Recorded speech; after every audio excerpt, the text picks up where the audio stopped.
Raise your hand if you've ever rewarded yourself for getting paid by spending the money you just got paid. Yeah, we're all out here playing ourselves. Here are 10 dumb things you do with money that feel so smart in the moment, and why future you is screaming into a pillow. Here's the thing, these aren't random mistakes. This is a system. Your brain is running flawless financial self-sabotage software, and it's been updated for years. Let's debug it. Number 1, the I earned it tax. You get paid. You immediately celebrate that by giving that money back to the economy. Paycheck hits, serotonin spikes, and suddenly you're like, you know what? I deserve this $90 candle that smells like a billionaire's vacation home. You're literally taxing yourself for working. The government already does that. You don't need to double down. The smarter move? Build the reward into your budget. Give yourself guilt-free fun money. That way, you're not emotionally spending every time your bank account looks healthy for 4 seconds. But this next one is psychological warfare. Number 2, poverty cosplay. You have money. You just refuse to believe it. You've got a solid emergency fund, but you're out here eating ramen and walking 40 minutes to avoid a $3 bus fare because spending feels wrong. This is the financial version of walking on a bed of nails. You're punishing yourself for being responsible. Congratulations, you've gamified suffering. Money is a tool. If you never use the tool, you just have an expensive paperweight. Spend on things that matter. That's literally what it's for. But people don't just hoard money for no reason. Sometimes they waste time instead. And honestly, that's worse. Number 3, the optimization trap.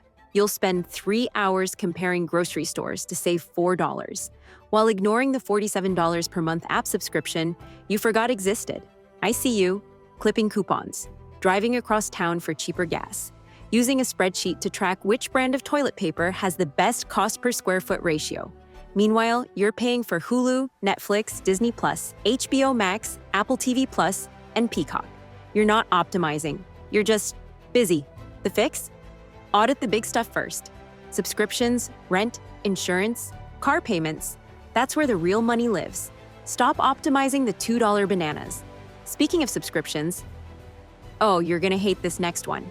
Number 4, the sunk cost relationship. You're paying for a gym membership you haven't used since March, because canceling would mean admitting defeat. $30 a month, $360 a year, for the privilege of feeling guilty every time you drive past it. This is the subscription vampire.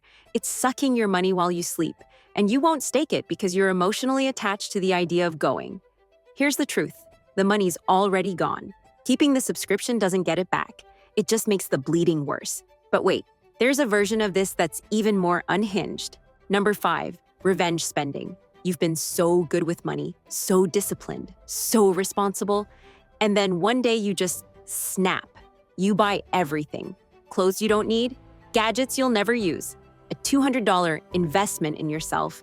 That's really just emotional arson. This is what happens when you white-knuckle your budget for too long. You're not treating yourself. You're punishing past you for being good.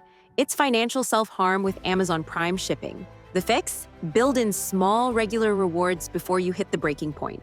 Let off steam in $20 increments, not $500 explosions. And this next one? It's giving "I'm helping" energy. Number 6, financially cucking yourself. You're out here paying for everyone else's good time while your rent's due in 3 days. I got this round? No, you don't. You can't afford your own round. But you're gonna Venmo request yourself anxiety for the next 2 weeks. You think you're being generous. You're actually just broke with extra steps. And your friends? They're fine. They were gonna pay anyway. Real generosity comes from overflow, not overdraft. Get your own oxygen mask on first. Okay, this next one is technically responsible, but it's also completely backwards. Number 7, the fake investor. You've got $47 in index funds and $8,000 in credit card debt. Congratulations, you're diversified. I get it. Investing feels smart. It feels like you're doing the adult thing. But here's the thing.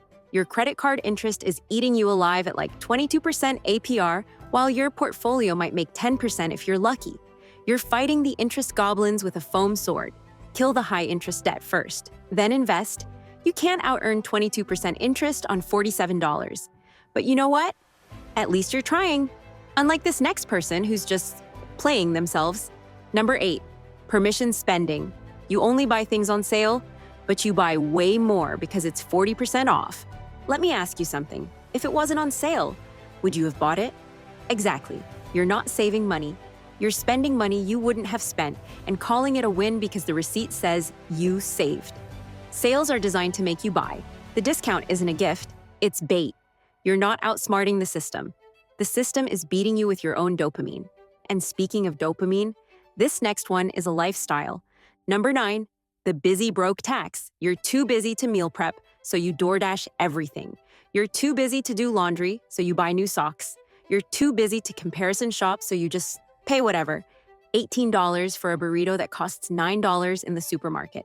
Plus tip, plus fees, plus the spiritual cost of knowing you're being robbed.